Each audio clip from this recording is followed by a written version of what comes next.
Yesaye bakunzi ba PITV iyo mwumvise Moses Angelo mwumva babwira amateka y'abantu babaye rurangiranwa mu nkino ndetse no mu bindi.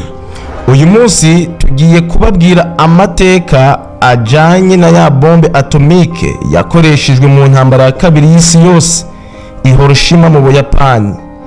Bombe yatewe na Leta Zunze Ubumwe za Amerika. None iyo bombe ninde yayikoze? Yakorewe hehe? Yakozwe ryari? Ngibyo ivyo ngiye kubabwira benshi batari bazi. Iyi bombe yakozwe n'umugabo yitwa Robert Oppenheimer, umwe mu banyabwenge babayeho kw'isi mu gisata c'ubugenge canke fizike. Yakoze ikintu camuviriyemwo ukwicuza gukomeye cane. Yari umuntu ki Robert Oppenheimer? Umucuzi wa bombe atomike, ikigwanisho ruhonyanganda ca mbere cakozwe. Mu majambo yiwe yagize ati, nabaye urupfu umurimbuzi w'isi. Nuko rero mu gihe filime yiwe yitwa Oppenheimer igiye gusohoka, turaca mu nkuru nyakuri y'uyu munyabwenge muri siyanse wo muri Manhattan Project yakoze bombe atomike ya mbere yatumye uyu yitwa umurimbuzi w'isi.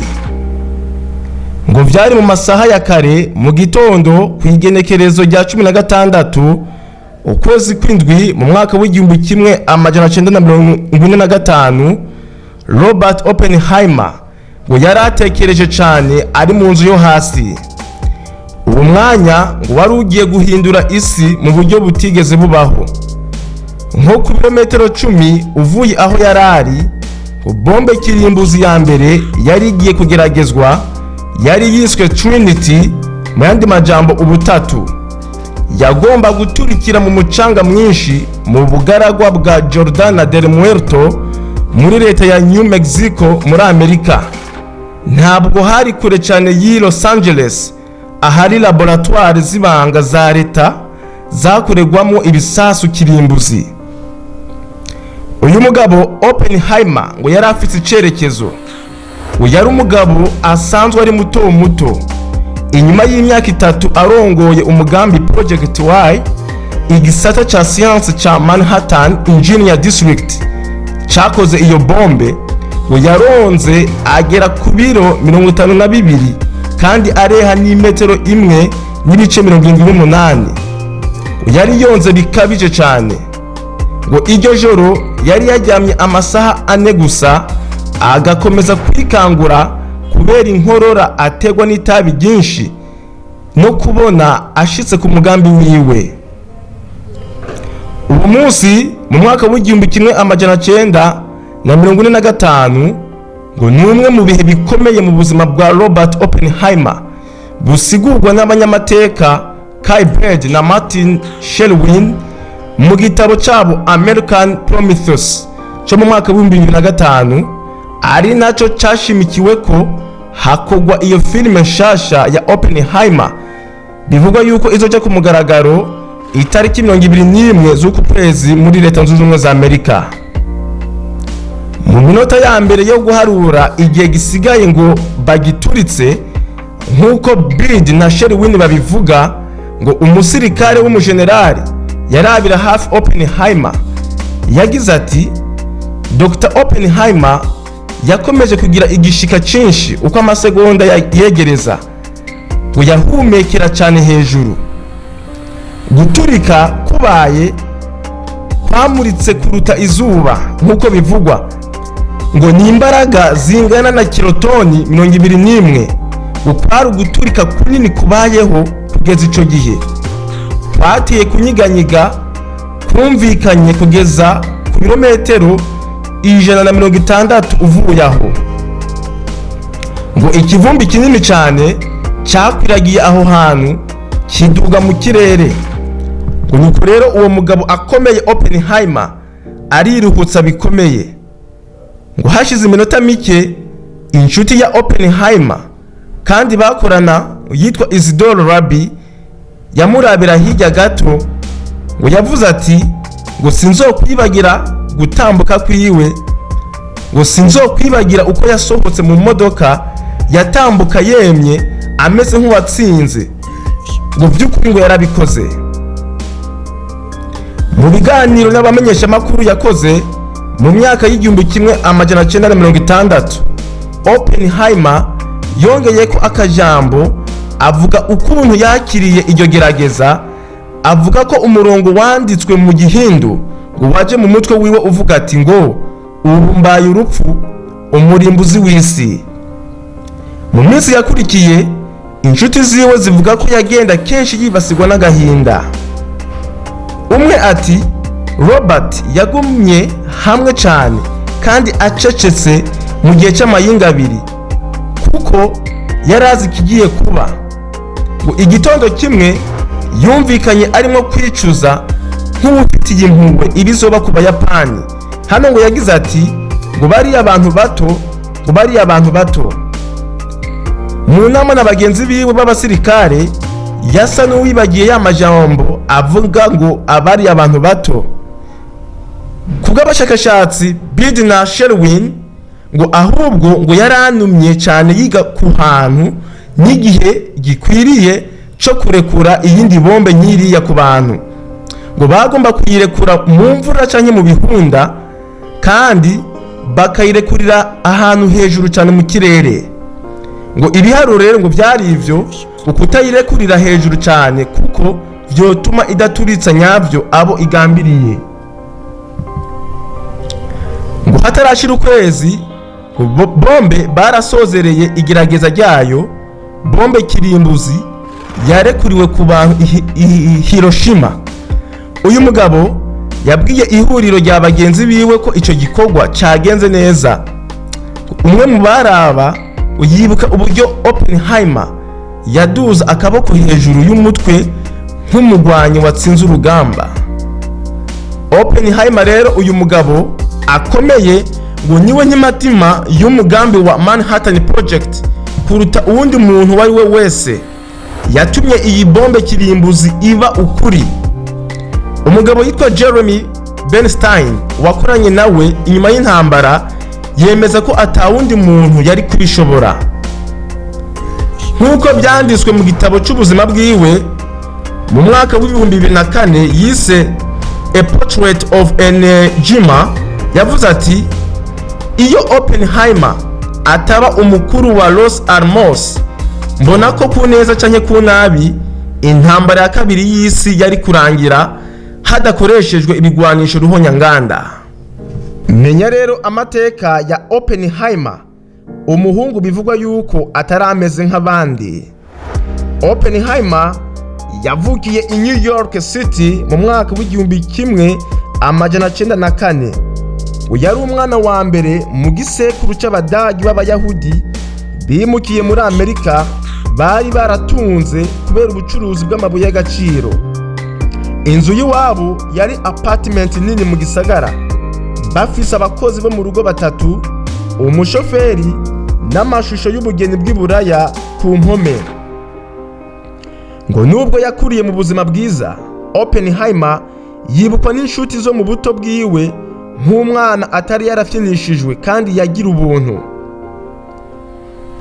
Hano uwitwa Jane Dishem yari inshuti yiwe ku ishuri, yibuka ko yari yonze cyane kandi agira isoni cyane, ariko yari umunyabwenge cyane.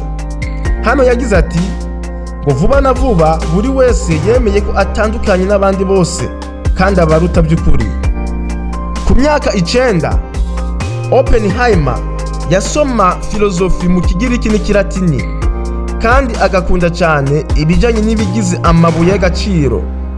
Akamagendera za parke, akandikira amakete ikigo kiraba iby'ubutari n'amabuye y'agaciro New York Mineralogical Club, ayimenyesha ibyo yabonye.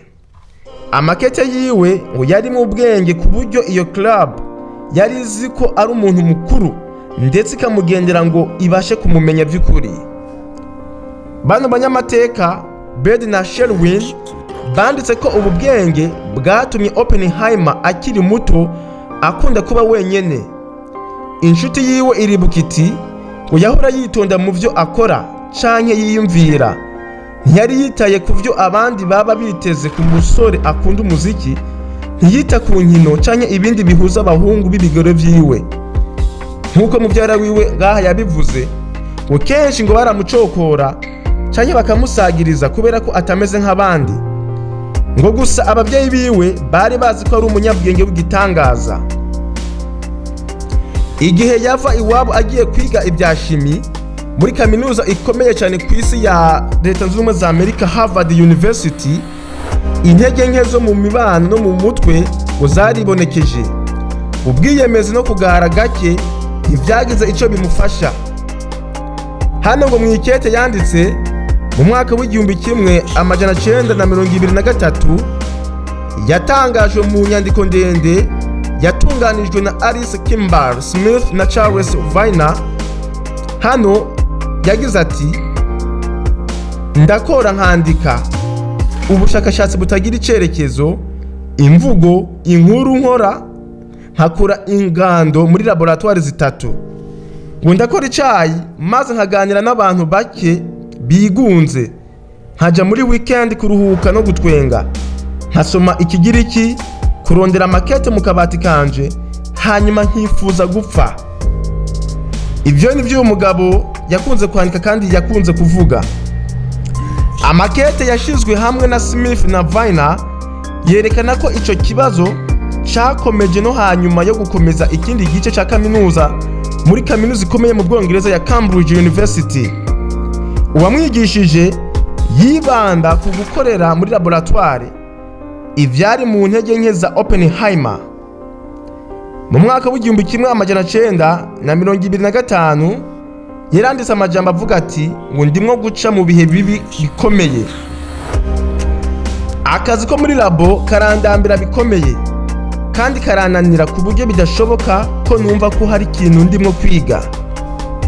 Nyuma muri uwo mwaka iyo mibereho yamugejeje hafi y'akaga ubwo yasiga pome iriko uburozi bwo muri laboratoire ku meza y'umwarimu wiwe.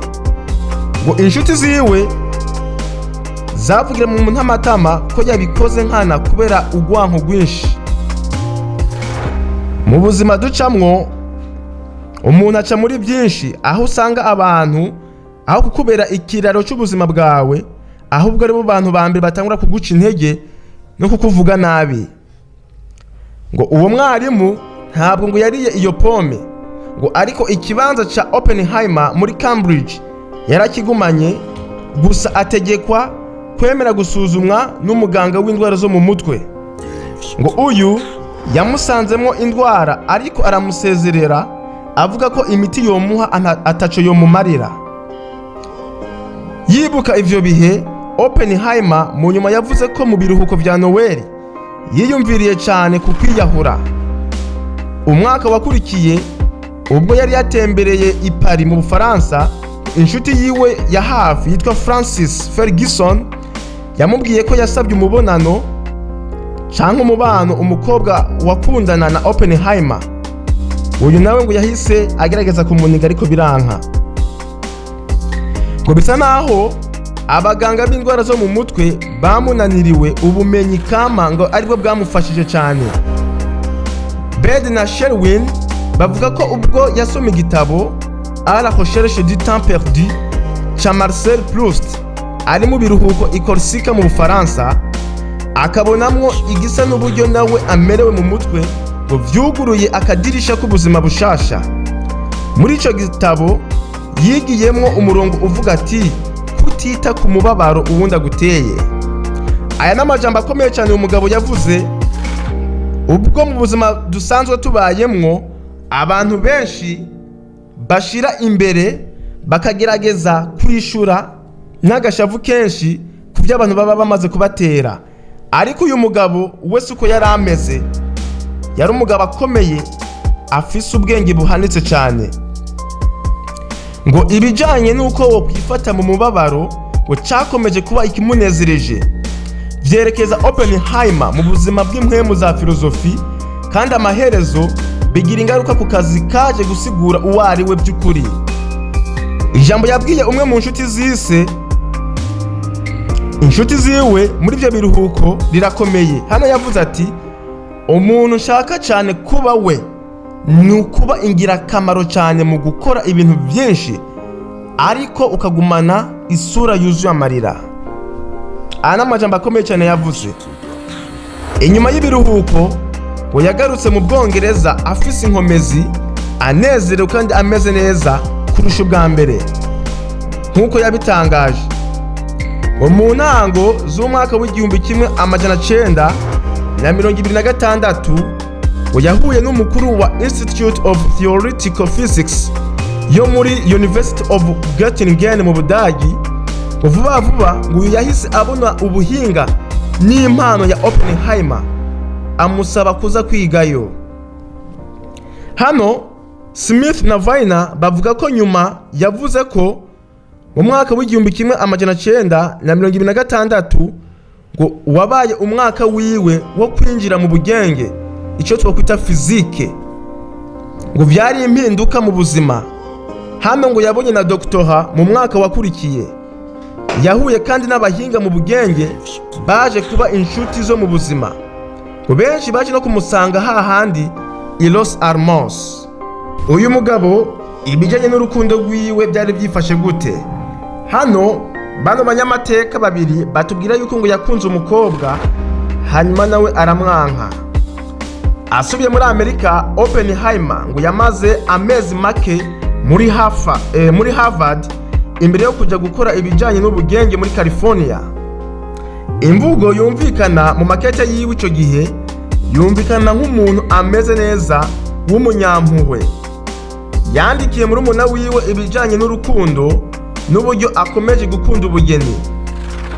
Muri kaminuza ya California yakoranye hafi na hafi n'abakora ubushakashatsi ku byo bita cosmic rays hamwe n'inguvu za kirimbuzi. Inyuma yaje gusigura ko yisanze ari we muntu wenyine yumva ibi bintu byari byo. Amaherezo ngo yatanguje ikigo cyashaka gusigurira abantu ibyo akunda, gusigura ibyo yashyize ko n'ibibazo bigihari. Ko bwiwe yavuga ko ari umwarimu agoye, ariko abanyeshuri biwe bagenda bamukunda ndetse bagakunda kwigana uko yifata n'uko avuga, ariko kandi bakunze n'ibyo yakora byaje kumwerekeza muri wa mugambi wiwe Project Y. Ngo mu ntango z'imyaka y'1930 akomeje akazi kiwe k'ubwarimu n'ubushakashatsi muri kaminuza, Oppenheimer yakomeje kumurikira abantu. Icyo gihe nibwo yavumbuye inyandiko zitari zisiguritse zo mu Gihindu, yiga Sanskrit. Yaciye yiga urwo rurimi rumwe mu ndimi za kera cyane mu gice cy'Ubuhinde n'Uburaya kugira ngo abashe gusoma no kumva inyandiko itari isiguye y'umugabo yitwa Harvard